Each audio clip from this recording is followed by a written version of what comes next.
O novo filme do Homem-Aranha Sem Volta para Casa finalmente estreou e a gente conversou com exclusividade com Irley Contaifer, que dá voz ao Peter Parker nesse filme super especial. Acompanhe agora!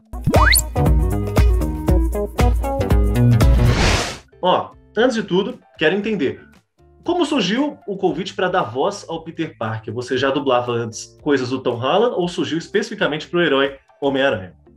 Nossa senhora, eu sempre uso também como fala pública, que eu acho que é muito importante para quem sonha, para quem acredita e para quem almeja viver grandes coisas, não só grandes poderes e responsabilidades.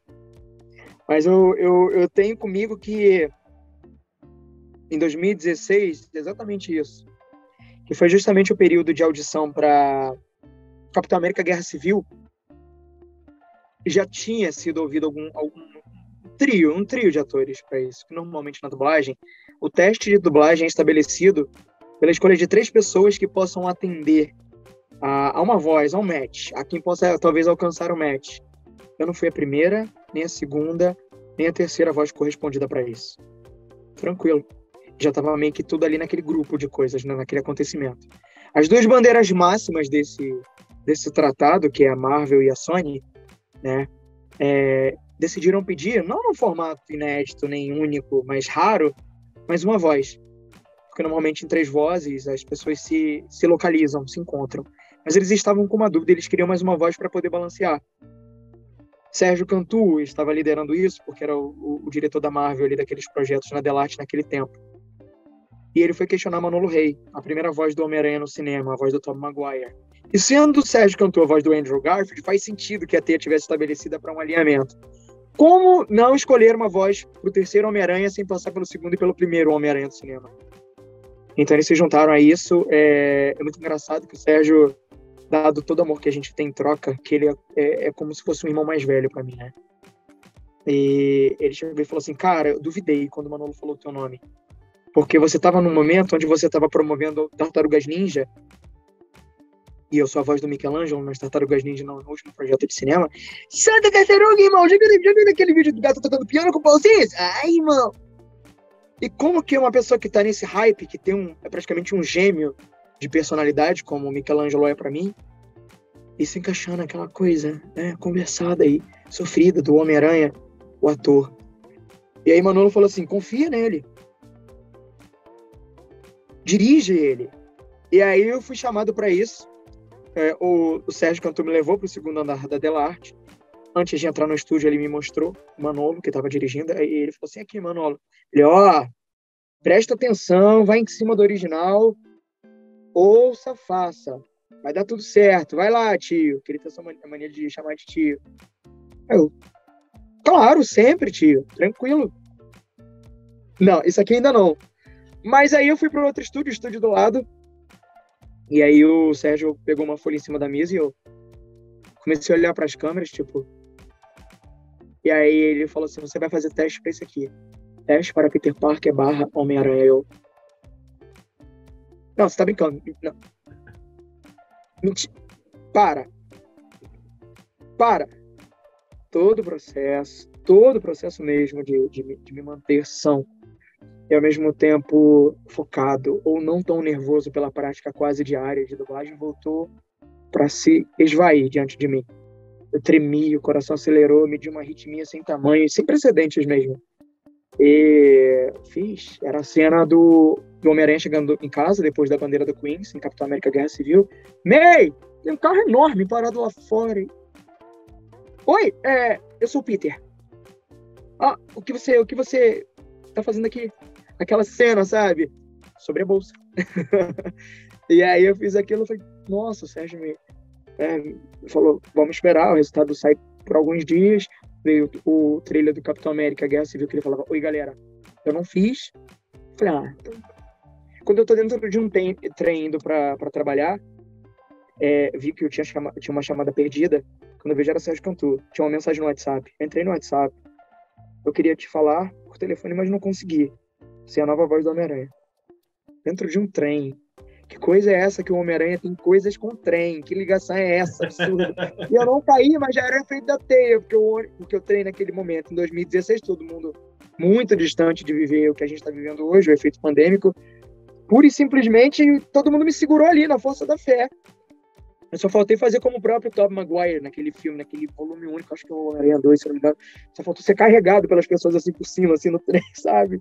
Mas não, eu me segurei ali, foram muitos dias para eu me convencer de que eu de fato era a voz de uma geração inteira agora, né? E que eu ia me levantar para ser isso. E que eu tinha que juntar os meus grandes poderes e responsabilidades e ser muito mais do que eu achava que poderia ser. Mas o primeiro momento com o Tom Holland foi justamente nesse teste que depois configurou o primeiro trabalho como a voz do Homem-Aranha no Brasil, pessoalmente falando, né, na minha carreira, quero dizer, em 2016, na metade de 2016. Antes eu já tinha feito parte do universo cinematográfico da Marvel, pasme, em Homem de Ferro 3, fazendo vozes adicionais. Dizem que o Homem de Ferro 2 guarda a primeira imagem do Homem-Aranha, aquele menininho, né, na frente do... Então, eu entrei no 3, então até isso também. Então, é isso. É basicamente isso. Eu já dublei o Bucky na animação, Os Vingadores, os super-heróis mais poderosos da Terra com o Capitão América. Que sensacional. E, bom, em diversas cenas, né? tem um desafio muito especial do Homem-Aranha, que ele, assim como todo herói, né, ele se movimenta, ele pula, ele pode ficar ofegante. Então, eu quero entender se tem um desafio especial em dublar um super-herói. Torná-lo de verdade, eu acho que é o primor, sabe, Mor? É como você ter uma joia na mão, é ter o microfone ligado, a TV acesa para o teu rosto, é você ter o texto traduzido, é você saber onde começar e onde terminar, mas ainda acima disso, você não ter basicamente o crivo de é só uma voz, ou é só um texto, ou é só mais um dia. Nunca será. Até para coisas que ninguém vai ver. Bom, o que eu penso é justamente isso. Eu acho que eu defendo muito que a gente assume o manto do ser mediúnico, a nível de que eu tenho que me desprender para falar coisas que eu não falaria, viver coisas que eu não viveria, assumir coisas que eu não assumiria, a nível de que tudo muito além, é tudo muito acima. Chorar o choro do outro, viver a vida do outro, encontrar às vezes um fim ordenado para o outro, mas sem deixar de ser você. Ainda é você aqui. Você se empresta para o outro vir para fora. A voz é o desabafo do outro, quando em muito encontra o público, né, como um abrigo. Então é desafio diário mesmo, sabe? E não tem como criar costume, embora a prática às vezes te deixe um pouco mais alinhado ao que as pessoas podem jogar fácil ou difícil, né? Mas o que eu entendo em relação a isso é que é como estar vivo, né? É um privilégio. Todo dia é um dia, todo dia deve ser contado a cada instante, e é isso. E é sobre isso. E tá tudo bem. Inclusive... E tá tudo bem! É isso! É sobre isso, tá tudo bem. Bom, é sobre isso. Na dublagem de um herói, existem sempre arcos onde ele passa por situações onde a emoção dele é posta em prova, onde ele tem diferentes tons. E um dublador também é sempre um ator por trás disso tudo. Como você faz para transmitir as emoções de um personagem apenas com a voz? É exatamente isso que você colocou. Eu acho que cada um traz uma fórmula. Da mesma forma que a gente tem diferentes tratos com diferentes pessoas na vida da gente. A gente é feito da mesma fórmula, né? O conjunto de carne e ossos. E junto disso a imortalidade. Tô bem eternos aqui, né? Alma, espírito, mas é sobre isso. Então, assim, por exemplo, aqui eu tô falando sobre o Peter. Estamos falando sobre o Peter. E nessa medida única, como você da verdade é uma coisa que move a realidade também, a nível de um menino ou um homem, um jovem homem, que se lança na parede e gruda porque ele foi picado por uma aranha radioativa, do tipo, tá, sim, ok, porque isso realmente aconteceu, mas poderia acontecer comigo. Então, como mover, sabe? Da mesma forma que o irreal se torna muito real com esse passo. A voz é uma condutora, né? E as palavras da gente têm esse peso a nível de que palavras levantam e derrubam. A gente sabe disso, né? Palavras fazem viver, palavras fazem desistir. E o que eu vejo é justamente isso. Sempre ouvir o original, tomar aquele tempo, sabe? Experimentar daquilo que se propõe, daquilo que iniciou do outro lado. Porque a gente faz o efeito ponte. Começa no lado, termina no outro. Termina aqui. Então a responsabilidade de criar esse fator herança, eu falo sempre isso. Que, tipo, os nossos trabalhos são para muito mais além de nós mesmos, sabe? Eu não vou ter vida para enxergar o que o meu trabalho vai alcançar, que geração lá na frente ele vai alcançar. Então, tipo, é uma unidade do tempo imortal, assim, eu diria, né? Eu fico até brincando, até que a redublagem nos separe, mas tem algumas coisas que são movidas para isso, sabe? Eu acho que marcar uma pessoa, estar com ela, fazer ela sorrir ou ela chorar, sendo uma voz, e não somente, é claro, é único, é 1.000.000.000. Incrível. Bom, isso é emotivo, é bonito, e eu verifico isso, assim como muitas pessoas que mantêm esse sonho pela dublagem, inclusive alguns dos pequenos e crescidinhos que nos acompanham aqui pela Recreio. E por isso, eu faço uma pergunta em especial, assim como você, que eu sei que você tem um histórico da Recreio muito especial. Meu Deus, eu devo ter algumas recreios, assim, no grande e largo plural, porque fui uma criança meio bagunceira, então algumas coisas minhas acabaram voando para longe de mim. Cara, apaixonado, eu sou apaixonado pela Recreio. Eu acho que a Recreio é de uma manifestação cultural e artística, eu diria também, essa explosão de cores e de uma ideia de permitir ao outro ser, sabe? Eu acho que ele faz um convite para ter todas as cores, para todos serem todas as cores, e é isso. Sabe? Definitivamente é isso, é um recreio mesmo.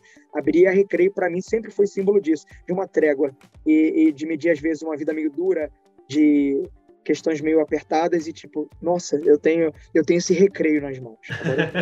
Bom, muitas, assim como a gente que acompanhou a Recreio quando mais pequeno, e hoje existem outras pessoas como nós que estão acompanhando nossa conversa, podem ter também o sonho da dublagem. Então, qual a dica que você pode dar para o nosso espectador que sonha em dar a voz aos personagens favoritos dele? Ai, que máximo. Primeiramente, acreditar e nunca deixar de estudar. Isso é de praxe. Porque quando a gente se estabelece dentro de um acontecimento, a gente pensa que a gente tem a liberdade de achar que a gente não precisa mais ou não muito. A gente precisa mais. Tem uma frase do Homem-Aranha que eu preciso dedicar a você, Wallace, tão querido, vendo esses olhos aqui tão presentes e tão vivos aqui, tipo, sendo olhos dos outros que nos verão depois. Mas tem uma coisa que o Peter falou em Capitão América Guerra Civil, nesse primeiro volume de todos, né? Para mim, para ele, para o próprio Tom e para o universo cinematográfico da Marvel, que é exatamente assim: quando consegue fazer as coisas que eu consigo, mas não faz, e daí coisas ruins acontecem, a culpa é sua.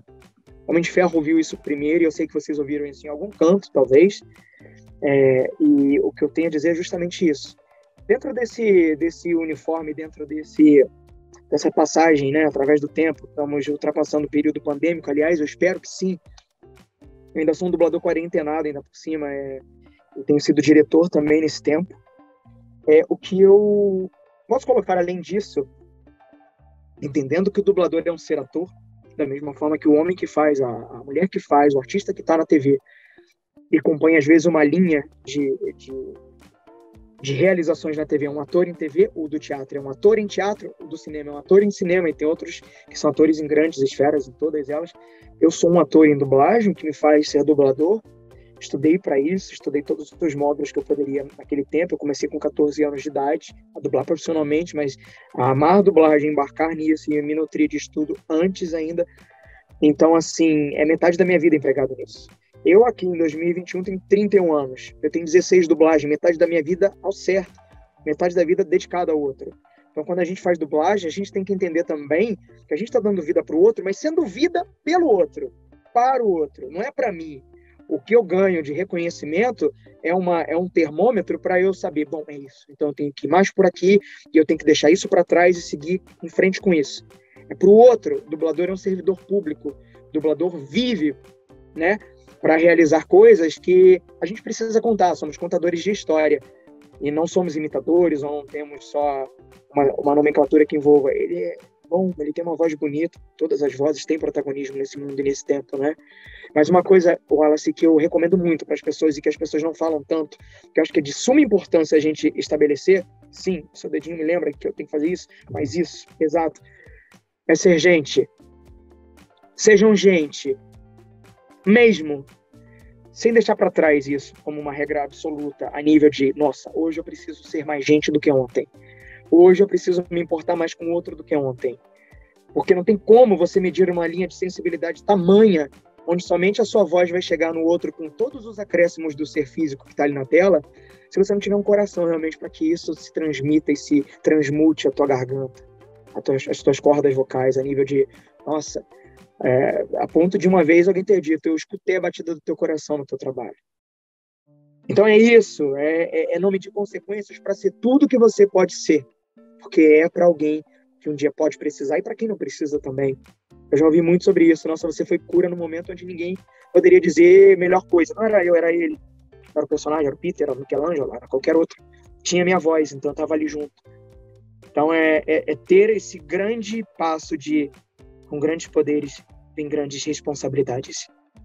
E eu enfatizo esse sermos gente, porque até mesmo o Homem-Aranha paga contas e sofre, tem crushes e tem coisas, assim como todos nós que passamos por dificuldades durante nossa infância e adolescência, mas não devemos desacreditar jamais de nossos sonhos. Por fim, muitas pessoas como nós têm o Homem-Aranha como um exemplo, como eu citei agora, e eu quero saber o que os fãs do Amigão da Vizinhança podem esperar do lançamento de Homem-Aranha Sem Volta para Casa. Homem-Aranha Sem Volta para Casa é uma medida única, é uma fórmula mágica. Acho que uma coisa no qual eu acho que a gente esperava sem esperar. Eu acho que traz justamente o efeito de que nós precisamos de cura, sabe? Mais do que rir, do que chorar, do que expressar contentamento ou desabafar, a gente precisa ser curado.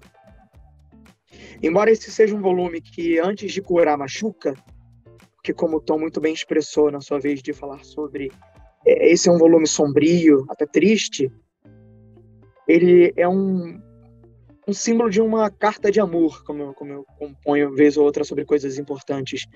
Uma carta de amor para o fã, uma carta de amor para os velhos fãs, uma carta de amor para os novos fãs, uma carta de amor para quem espera sentar na frente de um telão e abrir uma HQ. Então eu acho que esse filme veio para ser o número 1 da história. Muita gente falou, quando eu coloquei em relação a isso, falaram assim, se não fosse a pandemia, nem a pandemia, eu penso.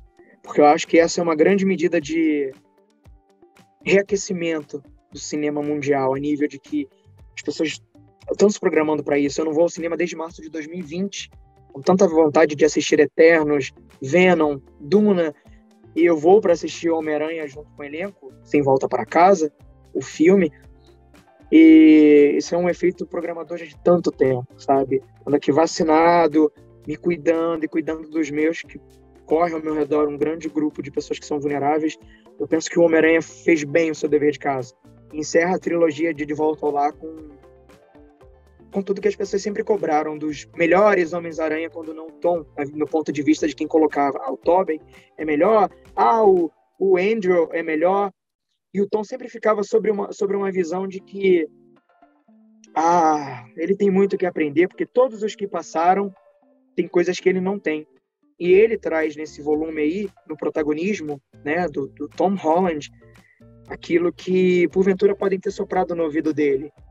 É um Homem-Aranha mais forte, é um Homem-Aranha mais vivo, é um Homem-Aranha mais de volta ao lar. E não tão longe de casa, vamos dizer assim. E, repito, cura, sim. Esse é um filme que vem para curar, para enxugar as lágrimas, mas antes, as lágrimas descem. Elas escorrem e elas nos lembram que nós temos lágrimas. Sensacional. Bom, 16 de dezembro marca essa estreia sensacional do novo filme do Homem-Aranha, com Tom Holland protagonizando, e este caríssimo que está do meu lado, este buriteza que nos concedeu o seu tempo para conversar exclusivamente com vocês, nossos amiguinhos que nos acompanham, muitíssimo obrigado, viu? Nossa, muito obrigado, obrigado mil milhões, obrigado, olha, de verdade mesmo. Eu tô me sentindo muito agraciado e muito honrado de estar aqui diante de você. A gente que fica, William, pelo amor de Deus. Não, obrigado pelas palavras que você disse antes. Obrigado por você colocar aqui diante como um amigo. Obrigado por ser também um amigão da vizinhança e um amigão do Recreio. A gente se vê no Recreio, sempre. Uou! Perfeitamente. Quem está acompanhando, não se esquece de seguir nossas redes sociais oficiais e também acompanhar nossas matérias diretamente no portal da Recreio, recreio.uol.com.br. Vamos ficando por aqui e em pé.